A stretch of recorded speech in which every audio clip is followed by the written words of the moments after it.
दिमाग बहुत से न्यूरॉन कोशिका से मिलकर बना हुआ है। जब हम दिमाग को कोई ए नाम का इनपुट देते हैं तो उससे वो दिमाग प्रोसेस करके बी नाम का रिजल्ट या कोई थॉट देता है।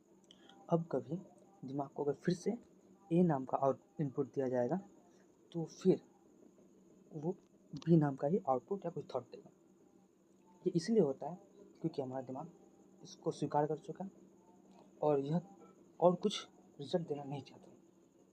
अगर हमें क्रिएटिव होना है तो हमें ए इनपुट मिलेगा तो उससे हमें या तो कोई जेड आउटपुट निकालना होगा या वाई या कुछ भी, हमें ये आउटपुट चाहिए।